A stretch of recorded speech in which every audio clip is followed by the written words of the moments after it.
Okay, this is about atomic theory and atomic structure.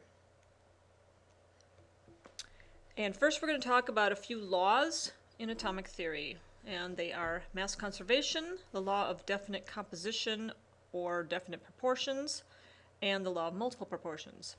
First law, mass conservation. When you have a chemical reaction, you are going to conserve mass. Okay, so we write that as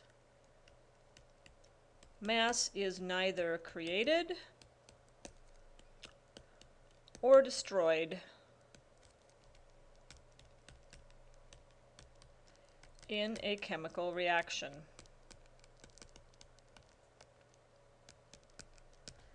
Okay, and a chemical reaction is some kind of a chemical process. Second rule, second law, law of definite composition, also called law of definite proportion, same thing. And that law says that when you have different samples of a pure compound, like water, like carbon dioxide, all samples of that compound will contain the same proportions of elements. Okay, so we'll write that as different samples of a pure substance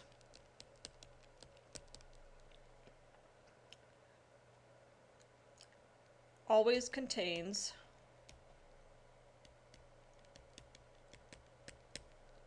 the same proportions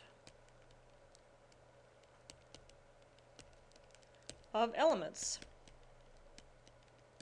For instance, if we have CO2, carbon dioxide, whenever you have a 1 mole sample of carbon dioxide, you have 12 grams of carbon and you have 32 grams of oxygen, and every sample of carbon dioxide will have that same ratio.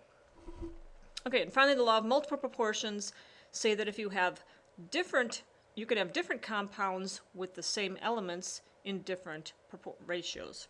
Okay, so I'll write that as elements can combine in different ratios to form different compounds.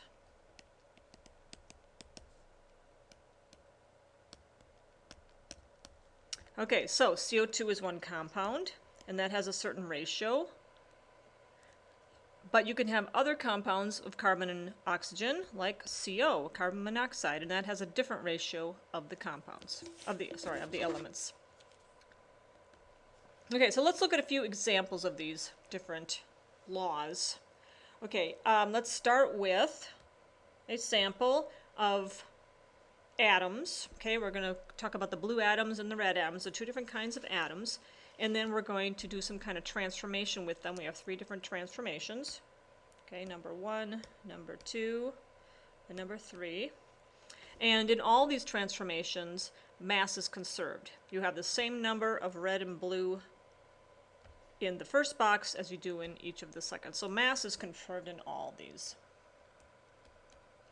And these would all be considered chemical reactions. Okay, so let's look at the middle one first, actually. And notice that when this reaction occurs, the blue bond together, 1 to 1, and the red bond together, and so you form molecules.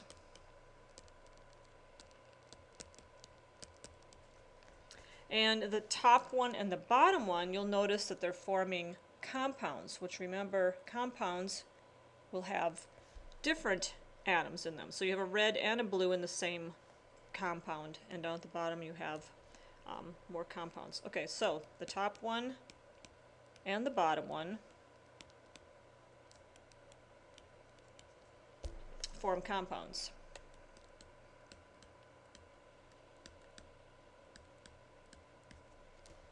All right, and then as far as the other laws, all of the ones in the third reaction all form the same compound. They're all 2 blues and 1 red, if they form compounds at all.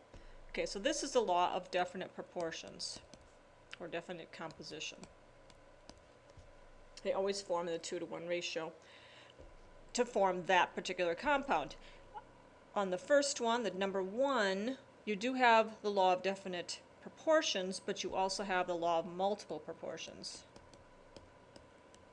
Because you see there's more than one set of ratios of red and blue in the different compounds. You have one that's 1:1, oops. You have one that's 1:1 and you have one that's 2:1, so we have two different compounds. Okay, so let's talk about Dalton's law of atomic theory before we talk about atomic structure. Dalton came up with a bunch of laws of atomic theory that were breaking a long time ago, and they are still the basis of a lot of what we believe today. His theory only went so far, though, so we'll talk about that. So he decided that all matter, all stuff, consists of atoms, which are the smallest indivisible particles. He also decided that atoms of one element remain that element. Okay, we still believe that. And that mass and other properties are unique for that atom. Okay, we know that every element on the periodic table has unique properties and mass. And finally, the compounds form using specific ratios of atoms. Okay, so this all seems very obvious, but at the time it was rather groundbreaking. But his theory only went so far. He didn't explain any bonding with his theory, and he didn't know that there was particles in atoms that are smaller than the size of the atom.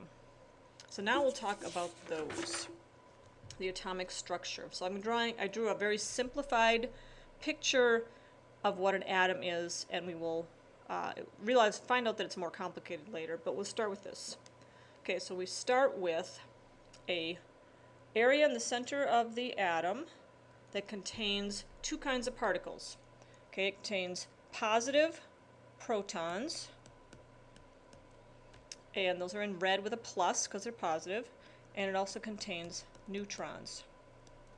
Okay, so these two are in the nucleus, and this is the nucleus, which is in the center of the atom. And then there's a third particle in atoms, the electron.